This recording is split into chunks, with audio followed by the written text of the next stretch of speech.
नमस्कार बच्चों, हिंदी की कक्षा में आप सभी का पुनः स्वागत है। हम पढ़ रहे हैं पाठ 10 अपूर्व अनुभव।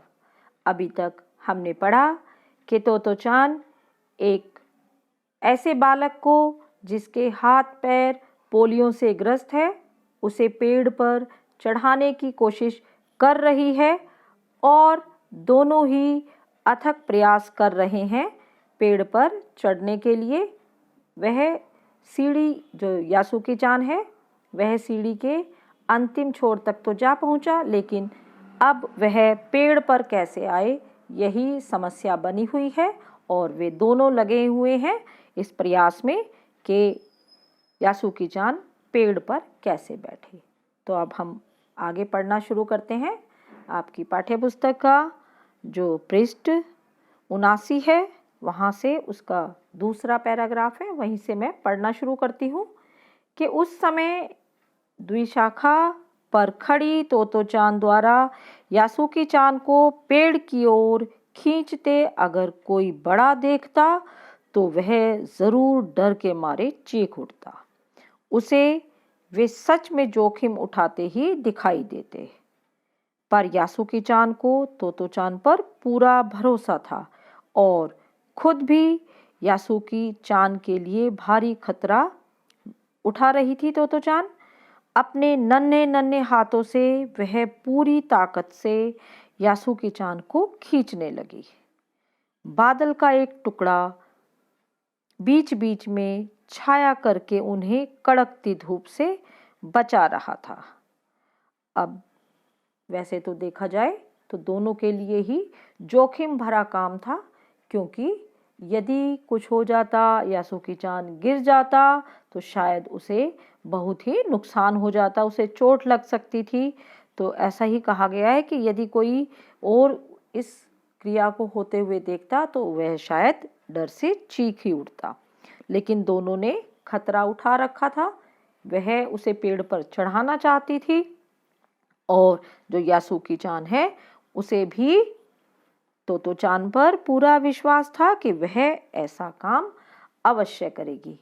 अब आप देखिए कि कड़कती धूप थी, लेकिन कहा है कि बीच बीच में एक बड़ा सा बादल का टुकड़ा उन्हें कड़कती धूप से बचा रहा था। अब यदि हम पीछे देखें अभ्यास कार्य में, तो यही एक प्रश्न आया है कि सूरज का ताप यासुकी-चान और तोतोचान पर पड़ रहा था और कब एक बादल का टुकड़ा उन्हें छाया देकर कड़कती धूप से बचाने लगा था। आपके अनुसार इस प्रकार परिस्थिति के बदलने का क्या कारण रहा होगा, यह प्रश्न आपके अभ्यास में है। तो हमें क्या लगता है कि दोनों ही कोशिश में लगे हुए थे, तोतोचान और यासुकी-चान। तो सूरज का ताप उन पर पड़ रहा था, लेकिन उन्हें इस बात की बिल्कुल भी परवाह नहीं थी और जो बादल का टुकड़ा है उन्हें छाया देकर धूप से बचाने लगा। हमें लगता है कि बादल को भी उन दोनों की मेहनत देखकर शायद उन पर दया आ गई होगी और उसने उन पर छाया कर दी होगी, और जो धूप वाली परिस्थिति है, जो कड़ी धूप की स्थिति है, उससे उन्हें थोड़ी राहत मिली होगी। ऐसा हम अनुमान लगा सकते हैं।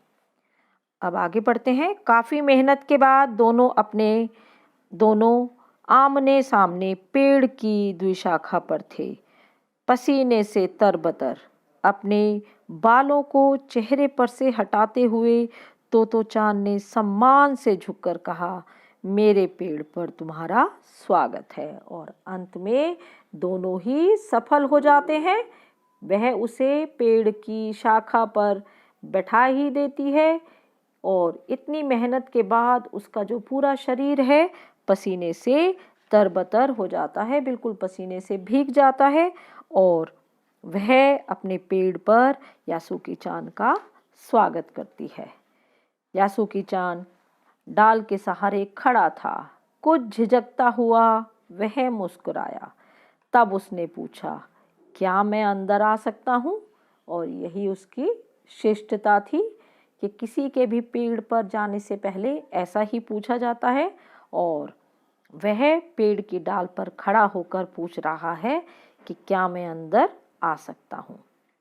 उस दिन यासुकी-चान ने दुनिया की एक नई झलक देखी जिसे उसने पहले कभी नहीं देखा था। ऐसा होता है पेड़ पर चढ़ना।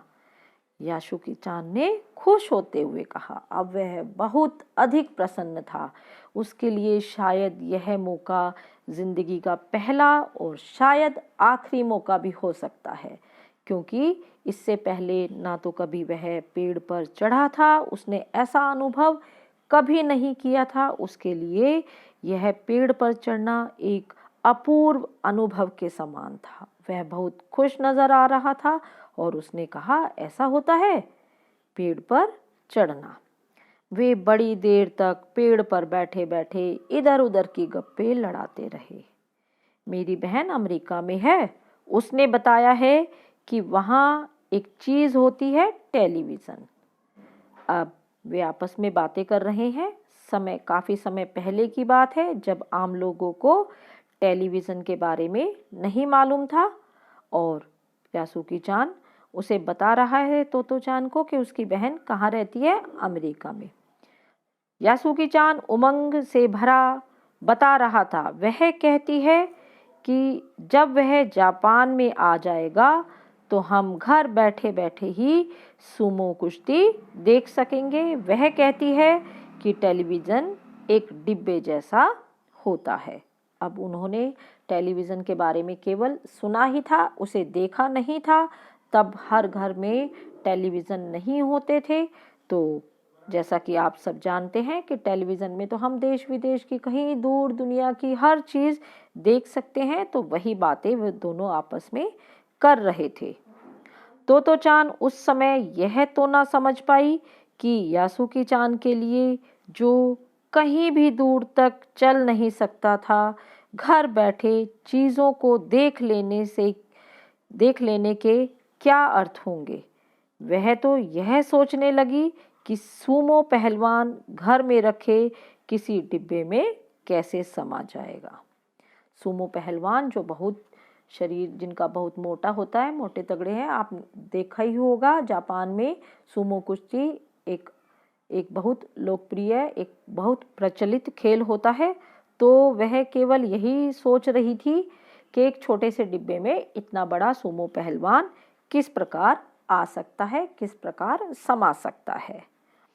उनका आकार तो बड़ा होता है, पर बात उसे बड़ी लुभावनी लगी। उन दिनों टेलीविज़न के बारे में कोई नहीं जानता था। पहल यासुकी-चान ने ही तोतो-चान को उसके बारे में बताया था। अब यही है कि पहले कोई नहीं जानता था और यासुकी-चान ने जब उसे बताया तो उसे शायद विश्वास ही ना हो रहा हो कि इस प्रकार की भी कोई चीज़ होती है, कोई डिब्बा जैसा होता है जिसमें दुनिया की कोई भी चीज़ समा सकती है। लेकिन आप सभी टेलीविज़न के बारे में बहुत अच्छी तरह से जानते हैं।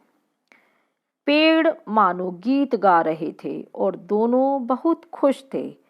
यासुकी-चान के लिए पेड़ पर चढ़ने का यह पहला और अंतिम मौका था। जैसे कि मैंने कहा कि इससे पहले ना तो यासुकी-चान पेड़ पर चढ़ा और शायद जिंदगी में ऐसा मौका उसे दोबारा भी ना मिले, क्योंकि दोनों ने यह जो साहसिक कार्य किया, इसके बारे में ना तो उन दोनों के माता पिता को पता था और ना ही किसी और को पता था।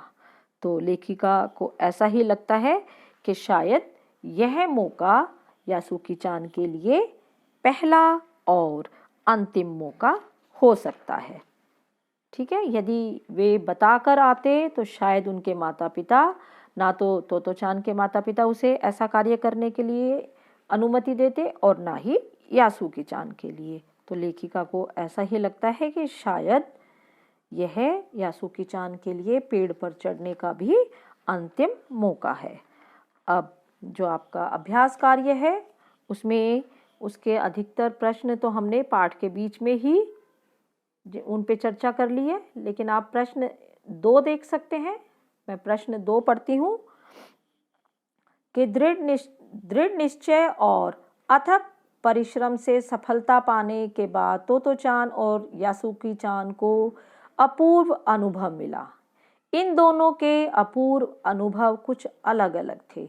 दोनों में क्या अंतर था? आप लिख सकते हैं। आप बताइए कि दोनों के लिए ही यह अनुभव इससे पहले नहीं मिला था, इसलिए दोनों के लिए ही यह अपूर्व अनुभव था, लेकिन दोनों के अनुभव में अंतर था। तो क्या अंतर हो सकता है कि जो यासुकी-चान और जो तोतो-चान थे, दोनों ही अथक परिश्रम और दृढ़ निश्चय के कारण ही इस कार्य में सफल हुए।